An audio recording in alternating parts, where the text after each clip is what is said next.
ini adalah seorang ahli kriptografi CIA yang bernama Charles Heller. Dia jenius tapi cupu dan dikenal sebagai penakut. Charlie adalah pria yang jauh dari kekerasan. Ia hidup dalam dunia kode, enkripsi, dan algoritma di sebuah ruang kecil di kantor lembaga intelijen negara Amerika. Dengan IQ 170 dalam kepalanya, Charlie terbiasa menyelami struktur bahasa, menyusun makna dalam serpian sandi, dan tentu bukan dalam peluru, kekerasan, apalagi ledakan. Di rumah hidupnya tenang dan indah bersama Sarah, seorang istri yang penuh kelembutan. Kehidupannya lurus dan bermakna. Mereka punya mimpi sederhana, yaitu memperbaiki sebuah pesawat Cessna tua yang dibeli dengan tabungan bertahun-tahun bersama. Namun tak lama, kedamaian itu hancur ketika Sarah melakukan perjalanan bisnis ke London. Sebuah serangan teroris terjadi di kota itu. Pagi itu, Charlie berangkat ke kantor seperti biasa, dan secara mengejutkan dia mendapat kabar dari atasan bahwa Sarah telah menjadi korban dalam insiden serangan di London. Chief Moore, Charlie, I need you to come with me to the director's office. Director, at the Christopher Street Hotel. I'm very sorry, Mr. Heller. We're here in London hotel earlier today. 4 assailants, including the F5.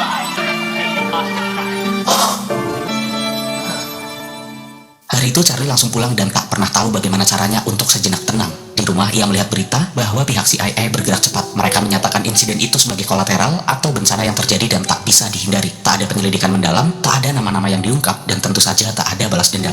Tapi Charlie nggak tinggal diam. Dia mencari jalan dengan keahliannya untuk mengungkap siapakah pelakunya dan menemukan sesuatu yang tak sesuai. Dalam sistem sandi internal negara yang ia kelola, ia mulai mengidentifikasi pola komunikasi yang seharusnya tak ada. File yang mengarah pada operasi drone rahasia di Timur Tengah, dan satu kode lokasi yang sejalan dengan keberadaan kelompok yang mengeklaim serangan di London. Disitulah kecurigaannya lahir.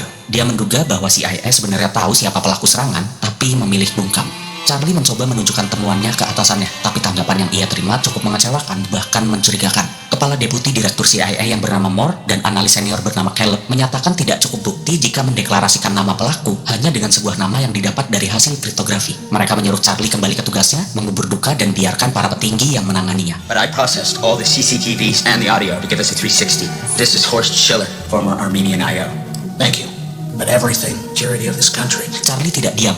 Ia menggali lebih dalam, menyusup ke sistem yang bahkan tak seharusnya ia akses, dan di sana dia menemukan sesuatu yang lebih gelap. Ada proyek rahasia dalam CIA yang menuju pada pengiriman peluru dan sistem pembunuh otomatis yang diprogram untuk menyasar sasaran berdasarkan data digital yang seringkali salah. Beberapa operasi tersebut diketahui menyebabkan kematian warga sipil. Hal itu termasuk yang berkaitan dengan jaringan atau para pelaku di London yang juga merenggut nyawa istrinya. Lebih mencengangkannya lagi, Charlie menemukan bahwa peluru yang digunakan dalam serangan itu berasal dari inventaris senjata Amerika yang dijual ke fraksi teroris sebagai bagian dari operasi kotor yang melibatkan orang dalam CIA. Charlie pun kembali membawa semua temuannya kepada Moore dan Caleb.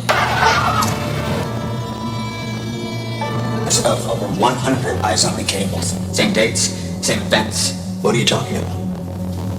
Karena dia tahu persis apa yang disembunyikan atasannya, di sana Charlie menunjukkan semua data pelaku dan berharap atasannya menindaklanjuti keadilan yang seharusnya. Tapi lagi-lagi, atasan menolak menindaklanjuti. Moore dengan tenang menyarankan Charlie untuk menjaga akal sehatnya. Caleb memperingatkan agar dia tak main hakim sendiri dan jelas ini bukan wewenang Charlie. Disinilah Charlie mengambil langkah yang cukup berani. Charlie yang mengetahui bahwa pimpinannya juga terlibat dalam persediaan senjata dan mengetahui bahwa sudah pasti CIA tak akan ikut campur. Akhirnya Charlie pun meminta beberapa hal yang harus dituruti. Dia berencana akan melakukan balas dendam dengan kemampuannya. Charlie hanya minta akses ke pelatihan khusus intelijen negara, meminta 5 paspor dan data diri yang berbeda untuk mendukung misinya. Jika pimpinan tak menuruti, Charlie memberi ancaman pada Moore dan Caleb bahwa dia secara diam-diam telah menyalin semua data sistem dan data itu bisa terposting otomatis ke media jika terjadi sesuatu dengan Charlie. Ia punya cukup bukti untuk memenjarakan siapapun yang menghalangi rencananya. Karena pimpinan CIA tak punya pilihan, mereka mengirim Charlie ke kamp pelatihan khusus. Di sana dia dilatih oleh Kolonel Robert Hendo, seorang veteran perang yang sudah tak bisa diragukan lagi kemampuan dan kesetiaannya pada negara. Latihan berlangsung keras. Charlie belajar membuat bom improvisasi, menembak dalam tekanan, membaca situasi dalam ruangan gelap, dan melatih kemampuan bertahan di setiap keadaan. Tapi nampak trauma kehilangan Sarah membuatnya kerap kehilangan fokus. Setiap kali ia menodongkan pistol ke arah sasaran,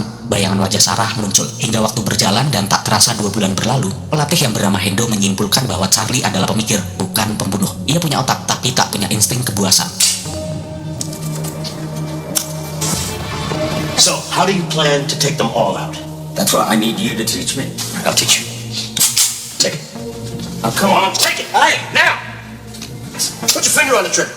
Look at me. Come on, Charlie. You're just not a killer, Charlie. People have certain gifts. I can't make you into something that you're not. Di saat yang bersamaan, kita diperlihatkan bahwa ternyata pimpinan setuju mengirim Charlie ke pelatihan khusus agar pimpinan dan timnya bisa mencari semua data yang tersimpan oleh Charlie. CIA menggeledah ruang kerja bahkan sampai menggeledah rumah Charlie. Di sisi lain, Charlie terus melakukan pelatihan dan mencetak beberapa paspor dan data diri sesuai permintaannya. Hingga tak lama kemudian, CIA yang terus mencari-cari data yang disembunyikan Charlie, mereka pun tak menemukan apapun. Akhirnya pimpinan dan timnya berkesimpulan bahwa sebenarnya Charlie hanya menggertak agar dia mendapat pelatihan khusus. Pimpinan pun langsung menelpon Hendo dan memberi perintah untuk mengakhiri si Charlie. It's a bluff. Yeah. Namun hebatnya di sini Charlie sudah beberapa langkah di depan mereka. Ia menyadari rencana pimpinan untuk menyingkirkannya karena tentu Charlie tak bodoh. Dia selalu menyadap pimpinannya sehingga dia tahu apa yang akan dilakukan oleh pimpinan. Charlie pun menyusup keluar menggunakan identitas palsu yang sudah ia siapkan sebelumnya. He's gone? He's got a bag full of passports. Maybe y'all misjudged this individual? Mr. Heller. Bugging a CIA officer is treason.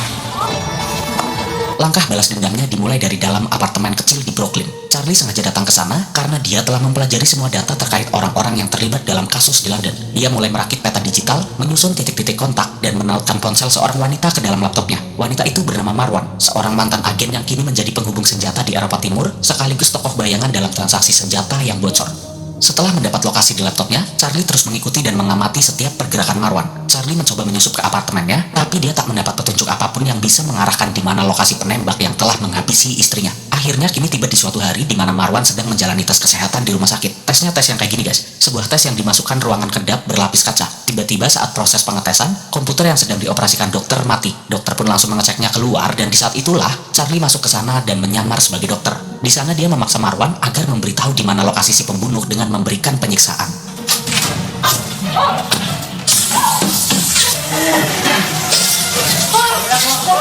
Tell me where Horst Schiller is in a light route. Open the door. I'm sorry, not until you tell me. Tell me where he is.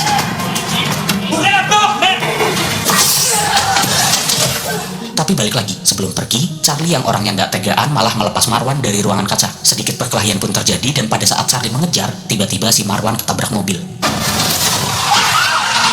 Di sana si Charlie menghampirinya dengan tenang dan mengambil ponselnya. Setelah itu dia langsung berpindah tempat mengamankan dirinya. Charlie pergi ke Praha, kota yang ia ketahui sebagai rantai pengiriman senjata terakhir kali terlacak dari HP si Marwan. Baru saja di lokasi baru, Charlie dipertemukan dengan Hondo yang telah mendapat perintah dari CIA untuk membuntutinya. Di dalam diskotik mereka bertemu dan si Hondo mengatakan bahwa dia menemukan Charlie dari GPS HP yang ia curi dari si Marwan. Tapi Charlie nggak bodoh, dia sudah menyiapkan beberapa peledak kecil di dalam kamar mandi untuk mengalihkan perhatian dan kabur. But it ends here. Your account, that seems.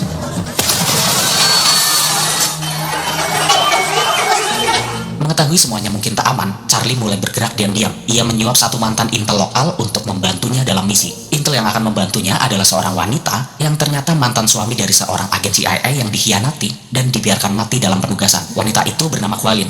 Pada malam harinya, Charlie dan Qualin langsung mencari data di mana keberadaan para sindikat yang ia buru menggunakan data yang ada di dalam HP Marwan. Mereka meretas seluruh kamera di kota dan mendapati seorang pria bernama Blesik yang juga terhubung dalam insiden London sedang berada di hotel. Karena mengetahui hampir di setiap malam Blesik berada di hotel itu dan berenang di sebuah kolam kaca yang tergantung di atas, Charlie merencanakan sebuah hal cerdas. Dia meretas data dari insinyur pembangunan gedung dan mempelajari susunan kolam renang kaca.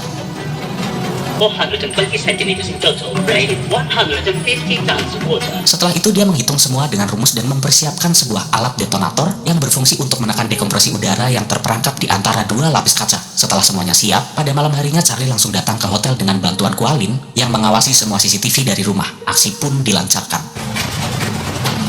¿Algún problema? Tell me where to find Horst Schiller. Who are you? This is a joke, I don't get it. This is a remote that controls a device that if I trigger it, the glass will shatter. So tell me where he is.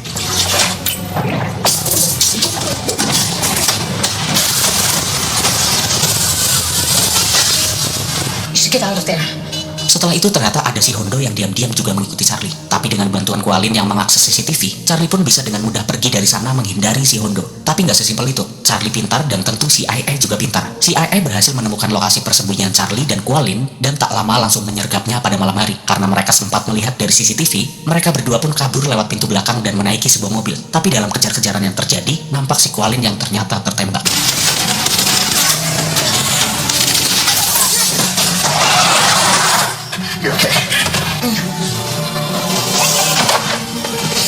Charlie pun langsung mengambil kemudi dan berhasil pergi dari sana meskipun kehilangan nyawa Qualin. Setelah semua itu, Charlie terlihat sedikit berduka dan kembali dalam misi. Karena kehilangan beberapa petunjuk, kini dia kembali membuka laptopnya dan mengakses data jual beli senjata yang dilakukan pimpinan. Dia cerdik, dia membuat transaksi palsu di sebuah gedung dengan kelompok jaringan yang membunuh istrinya. Saat transaksi terjadi dan kelompok itu membuka kotak peti senjata, ternyata isinya bukan senjata, melainkan sebuah bom yang telah dirancang dengan sistem apabila peti tertutup setelah dibuka, maka otomatis bom akan meledak. The lid, move away, across the beam, it dead. Who the hell are you? Photograph. Do you see it? You recognize her? London, maybe? Took her life. Wasn't me. Okay? Where is it, Schiller? Where is it? The big sea. Right, he stays on this boat. Port on the Baltic, Primorsk. That's all I have. We'll see. Di situ Charlie mendapat petunjuk bahwa ternyata Schiller bersembunyi di sebuah kapal di tepi pantai. Setelah mendapat petunjuk, nampak Charlie yang tetap pergi tanpa mematikan sistem bom yang ia rakit. Kini Charlie pun berpindah tempat untuk mendekat pada lokasi yang membunuh istrinya. Di sebuah pelabuhan, ia mulai mencari-cari informasi yang ia butuhkan, mencoba berpikir dari sudut mana dia bisa mendapatkan petunjuk. Berjam-jam dia mengamati dengan jeli siapa orang di sana yang cukup mencurigakan dan akan menjadi jalan menuju si Schiller. Dia memfoto seseorang yang berdiri di sebuah kapal kecil. Di rumahnya dia mempelajari foto itu dan mencari detail kapal dari plat nomor yang ada di foto sebelumnya. Tak hanya itu, nampak Charlie melakukan sebuah pemrograman melalui akses CIA yang sampai sekarang masih bisa diakses.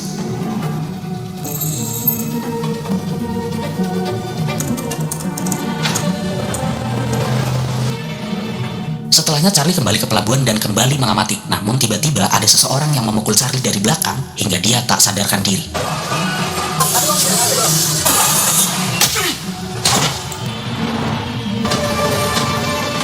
Charlie pun langsung dibawa dengan sebuah kapal kecil menuju kapal besar di mana di sana adalah tempat Schiller berada. Dalam kapal itu, akhirnya mereka berdua pun bertemu dan sebuah perbincangan pun terjadi. Who's coming after me? Yeah, I'm coming after you. I came here to face my wife's killer. So it is just you. Charlie's revenge? Tiba-tiba di sana Schiller malah ngasih senjata ke Charlie dan menantang apakah Charlie mampu menarik pelatuk senjata. Menurut Schiller, Charlie lebih sadis daripada itu. Sejauh ini Charlie selalu membunuh target-targetnya dengan kecerdasan dan cukup menyiksa. Suffocated a woman in a dropped her M60 stories your elaborate murders from a distance. Because it's hard to take a life, but doesn't mean you're weak. Go ahead. End it face to face.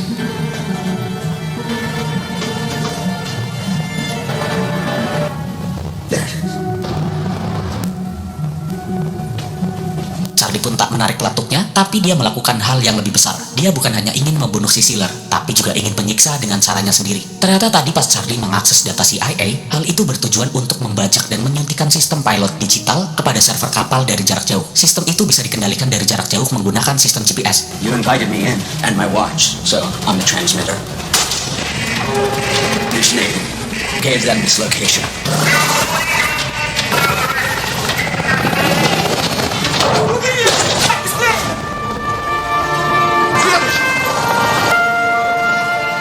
Tapi siapakah yang mengendalikan semua itu? Disinilah semuanya terjawab. Di saat bersamaan di mana Schiller akan segera ditangkap. Di sisi lain, pimpinan pusat CIA juga memberitakan bahwa dia bersama Charlie berhasil mengumpulkan semua data yang membuktikan salah satu petinggi di CIA telah melakukan bisnis gelap pemasukan senjata. Karena hal itu, salah satu pimpinan itu akan segera ditangkap. Dari sini kita mengetahui bahwa ternyata pimpinan tertinggilah yang mengoperasikan pembajakan kapal Schiller. Kesepakatannya adalah Charlie mau bekerja sama dengan pimpinan tertinggi karena Charlie meminta satu hal. Biarkan Schiller di penjara dan berikan Charlie izin untuk mendatanginya dan melakukan apapun yang ia suka pada Schiller di dalam penjara. Boom. Akhirnya dendam terbalaskan dan semua orang yang terlibat telah tertangkap. Kini adegan menunjukkan si Charlie yang sedang mengunjungi makam istrinya. Setelahnya ia bertemu si Hondo yang ternyata juga terlibat di kubu Charlie dan mendukungnya secara diam-diam. Thank you. See you around, Johnny. Dengan keberhasilan sebuah pembalasan dendam yang lahir dari kecerdasan, film pun selesai.